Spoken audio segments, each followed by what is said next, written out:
చిన్నవాళ్ళు కానీ పెద్దవాళ్ళు కానీ ఆడవాళ్ళు కానీ మగవాళ్ళు కానీ ముసలోళ్ళు కానీ పడుచువాళ్ళు కానీ అందరికి కూడా కావాల్సింది వేడి వేడి వార్తలు. అదే క్రికెట్ వార్తలు. కౌశిక్ని తీసుకొచ్చేసాను. వెరీ ఇంట్రెస్టింగ్ పాయింట్స్ ఉన్నాయి. హెడ్లైన్స్ ఏంటో చెప్తాను. జస్ప్రీత్ బుమ్రాని నానా మాటలు అంటున్నా మాజీ క్రికెటర్స్. ఎందుకు అలాగా? శుభ్మన్ గిల్ తిరిగి మళ్ళీ T20I సెటప్లోకి తీసుకొస్తున్నారు అని టాకు జరుగుతుంది. నిజంగానే తులిప్ ట్రోఫీలో ఇండియా ఇంగ్లాండ్ సిరీస్లో జరిగిన ప్లేయర్స్ ఎవరైతే ఉన్నారో దాంట్లో 5 ఆడట్లేదు.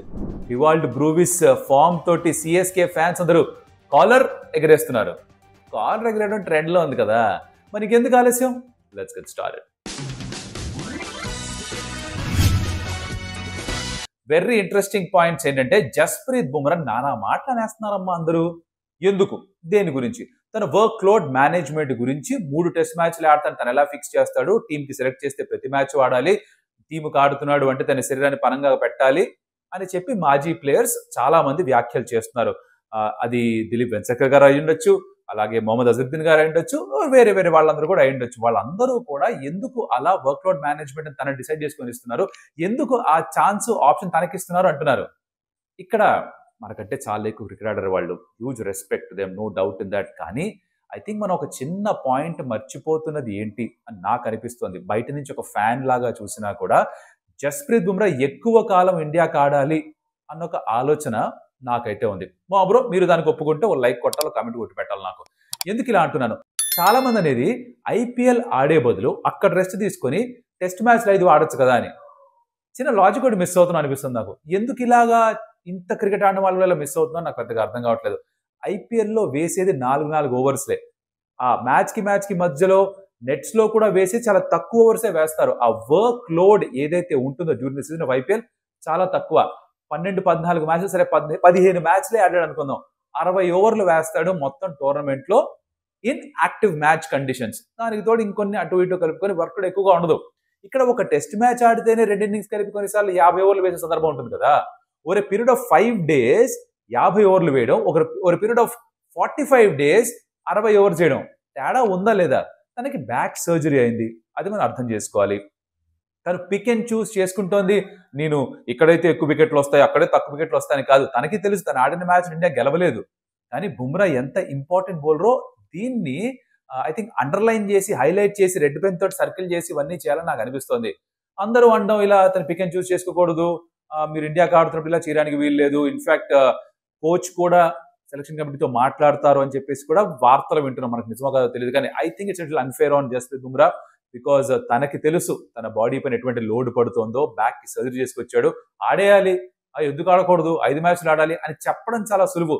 తనకి ఒకవేళ గాయం అయితే ఆ గాయం కారణంగా తను మిగిలిన కెరియర్ మొత్తం అంతా ఆడకుండా ఇప్పుడే రిటైర్ అయిపోవాల్సి వస్తే ఎవరిదా రెస్పాన్సిబిలిటీ? మీరు వచ్చేప్పుడు ఏమన్నా తనకి ఫుడ్ పెడతారా? మీరు వచ్చేమన్నా తనకి ప్రతి సంవత్సరం కాంట్రాక్ట్ వచ్చే డబ్బులు ఇస్తారా? ఇప్పుడు ఫైనాన్షియల్ ఆస్పెక్ట్ కూడా ఇంపార్టెంటే కదా. ఒక స్పోర్ట్స్ పర్సన్ కెరీర్ ఎంత చాలా చిన్నది, మరి దాంట్లో తన శరీరాన్ని పరంగా పెట్టేసి ఆడేసేయాలి, ఏమైపోయినా పర్లేదు, ఇంజరీ ఎలాగ అవుతుంటుందంటే కరెక్ట్ కాదేమో నాకు అనిపిస్తుంది. మీరేమనుకుంటున్నారు? తల్లి బిడ్డ న్యాయంగా ఉండాలి, మీరేమనుకుంటున్నారు? నా ఒపీనియన్ చెప్పా, మీ ఒపీనియన్ అంటే కమెంట్లో చెప్పండి. బుమ్రా అలా పిక్ అండ్ చూస్ చేసుకొని వర్క్అవుట్ మేనేజ్మెంట్ చేసుకోవడం కరెక్టా, లేదు అన్ని మ్యాచ్లు ఆడాల్సిన సెలెక్ట్ చేస్తే అంటారా? Let me know. అలాగే అదే చేతితో వీడియో అక్కడ నచ్చితే కనుక ఒక లైక్ బటన్ కొట్టిపెద్దరు. చాలా సింపుల్, హాఫ్ సెకండ్ పని, హాఫ్ సెకండ్ లైక్ బటన్ కొట్టేస్తే ఎక్కువ మంది చూపిస్తుంది యూట్యూబ్ వీడియోని, ఆటోమేటిక్గా మాకు మంచి వ్యూస్ వస్తాయి. కొత్తగా వస్తారు ఆడియన్స్, వాళ్ళు ఎవరికైనా నచ్చితే వాళ్ళు సబ్స్క్రైబ్ చేసుకుంటారు ఏమో, ఈ మధ్య చేసుకుంటున్నారు. So thank you so much for that. సరే, next news. Shubman Gill, Indian test captain Shubman Gill, ODI captain కూడా తనే ఆబ్వియస్లీ, అండ్ ఇప్పుడు T20I సెటప్ లో కూడా తిరిగి మళ్ళీ తీసుకొస్తారు అని అంటున్నారు. ఏషియా కప్ కి మోస్ట్ ప్రాబ్లీ శుభ్మన్ గిల్ కూడా వెనక్కి వస్తారట, వైస్ క్యాప్టెన్సీ రోల్ కూడా తనకి ఇస్తారేమో అంటున్నారు. ఇది జరిగితే నాకు పెద్దగా అర్థం కాని విషయం. I'm someone who believes that Shubman Gill బహుశా ఈ ఇండియన్ టీమ్ లో T20I సెటప్ లో ఫీచర్ కాడేమో. There are other players who can play better than him, ఇంకా ఎక్కువ ఇంపాక్ట్ఫుల్ ఇన్నింగ్స్ ఆడగలరు. అండ్ తను ఆడే ఓపెనర్ పొజిషన్ లో ఆల్రెడీ మనకి బ్యాటర్స్ ఉన్నారు అక్కడ. సో తనకి అక్కడ స్థానం అవసరమా, కల్పించాలా, క్రియేట్ చేయాలా అంటే I have my own reservations about it. నాకైతే పెద్దగా నచ్చట్లేదు. కానీ దాన్ని తీసుకొచ్చి వైస్ క్యాప్టెన్సీ కూడా ఇస్తామంటే ప్రతి మ్యాచ్ ఆడిస్తామని చెప్తున్నారు. కంపల్సరీ అవసరమా? ఎంతమంది ఉన్నారు, ఇంతమంది ప్లేయర్స్ ఉన్నారు, ప్రతి ఫార్మాట్ కి కావాల్సిన టీమ్ స్టార్ట్ చేసిన ప్లేయర్స్ ఉన్నారు. ఓపెనర్స్ కి ఆల్రెడీ అభిషేక్ శర్మ, సంజు శాంసన్ సెట్టే ఉన్నారు, బాగా ఆడుతున్నారు వాళ్ళు. నంబర్ 3, నంబర్ 4 లో పోటీ ఉంది కదా. కొన్నిసార్లు సూర్యకుమార్ యాదవ్ తన స్థానాన్ని వదిలేసి తిలక్ వర్మ పంపిస్తే తను సెంచరీస్ కొట్టడం, సూర్య కూడా కావాలంటే నంబర్ 3 వెళ్ళగలడు. సో 1, 2, 3, 4 సెట్ అయిపోయిన తర్వాత ఇంకెక్కడ ఆడతాడు శుభ్మన్ గిల్? నంబర్ 5, నంబర్ 6 లోనా? I don't see that happening. మరి జైస్వాల్ అంత బాగా ఆడుతుంది, అగ్రెసివ్ గా ఆడి తను కూడా ఉన్న తర్వాత కూడా ఇక్కడ తిరిగి మళ్ళీ దాన్ని తీసుకొస్తారా? Ruturaj Gaikwad somebody who scores lot of runs in this format, తనకి ఇవ్వకుండా గిల్కే ఇస్తారా అంటే ఒక క్వశ్చన్ మార్క్ మా బ్రో. నాకైతే పెద్దగా నచ్చట్లేదు. జరుగుతుందో తెలియదు కానీ ఈ ఊహ నాకు పెద్దగా నచ్చలేదు. మరి మీరేమంటారు? అగైన్ చెప్పొచ్చు మీరు కూడా కమెంట్ లో. నెక్స్ట్ పాయింట్, దులీప్ ట్రోఫీ జరగబోతుంది కదా. దీంట్లో క్రితం సారేమో ఇండియా ABCD అని టీమ్స్ చేసి ప్లేస్ డివైడ్ చేసి జరిపించారు. యూజువల్ గా ఇది జోన్ ఫార్మాట్ లో జరుగుతుంది. తిరిగి మళ్ళీ ఆ ఫార్మాట్ కి వెళ్ళిపోయారు. 6 జోన్స్ క్రియేట్ చేశారు. North, east, west, south, central and north east. ఇలాగా 6 జోన్స్ ఉన్నాయి. దాంట్లో అందరు ప్లేయర్స్, ఆల్మోస్ట్ ఇండియా కంటెన్షన్ ఉన్న ప్లేయర్స్ అందరూ కూడా ఉన్నారు. అదే ఇండియాకి టెస్ట్ స్క్వాడ్ కి ఆడాలనుకునే ప్లేయర్స్ ఎవరైతే ఉన్నారో వాళ్ళందరూ కూడా ఫీచర్ అవుతున్నారు దీంట్లో. ఇంగ్లాండ్ టూర్ చేసిన ఇండియన్ స్క్వాడ్ నుంచి 5 ప్లేయర్స్ మటుకు మిస్సింగ్ ఇక్కడ. ఎవరెవరు వాళ్ళు? మిగతా అందరూ ఉన్నారు. మిగతా అందరూ వేరే వేరే జోన్స్ లో ఉన్నారు. Like for example Shubman Gill north zone captaincy చేస్తున్నాడు, ఇషాన్ కిషన్ ఈస్ట్ జోన్ కి క్యాప్టెన్సీ చేస్తున్నాడు, వెస్ట్ జోన్ కి శార్దుల్ ఠాకూర్ క్యాప్టెన్సీ చేస్తున్నాడు, సౌత్ జోన్ కి ఏమో మన తిలక్ వర్మ క్యాప్టెన్సీ చేస్తున్నాడు. అలాగే సెంట్రల్ జోన్ లో క్యాప్టెన్ ఎవరో గుర్తురావట్లేదు, వైస్ క్యాప్టెన్ రుతురాజ్ గైక్వాడ్ ఉన్నాడు అనుకుంటా. నార్త్ ఈస్ట్ సరే ఆ స్టేట్స్ కి సంబంధించిన ప్లేయర్స్ కి ప్రస్తుతానికి ఎక్కువ ప్రాముఖ్యత లభించలేదు ఇప్పటిదాకా.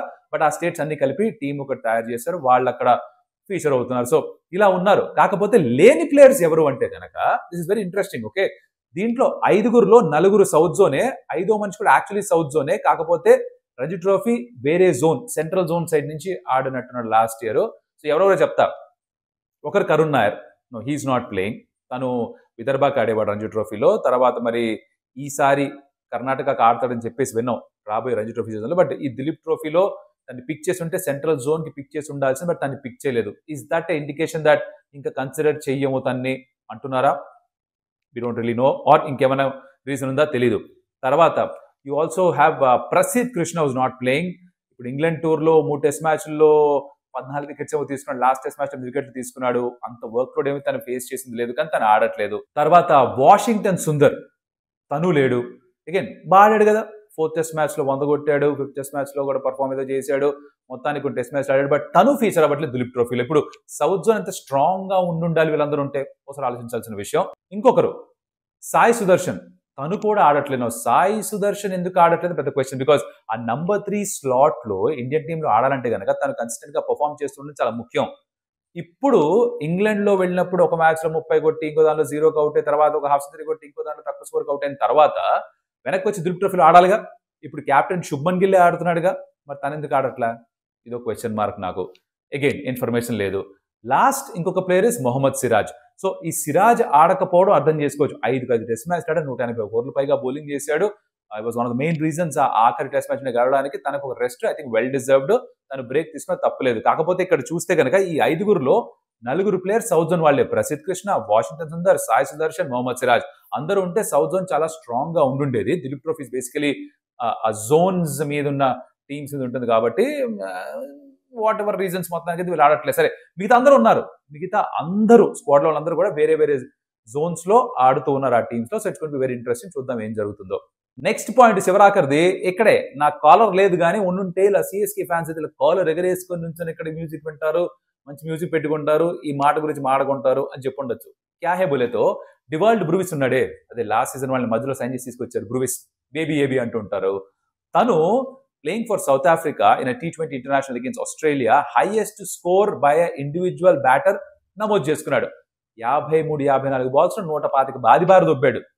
ఓ మంచి పార్ట్నర్షిప్ చూసాం. అంటే ఎవరు తనకి స్టబ్స్ కి మధ్యన. స్టబ్స్ అలా నాన్ స్ట్రైకర్ లో చూస్తున్నాడు అంతే. చూస్తున్నాడు. మనోడేమో 6లు 4లు కొడుతున్నాడు.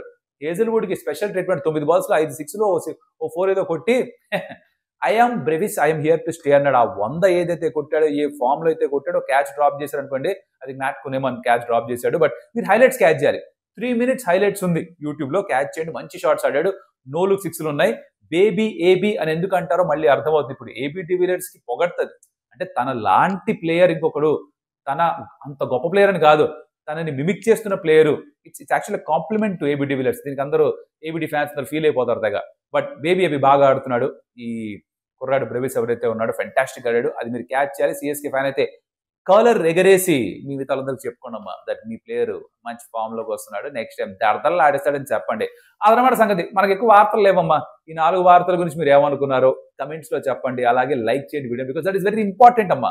Very important to like the video if you like the content, because అది ఎక్కువ మందికి చూపించడానికి కాస్త హెల్ప్ చేస్తుంది అనమాట మాకు. అది సంగతి. నెక్స్ట్ వీడియోలో మళ్ళీ కలుస్తా. అప్పటిదాకా సెలవు. Adios Amigos.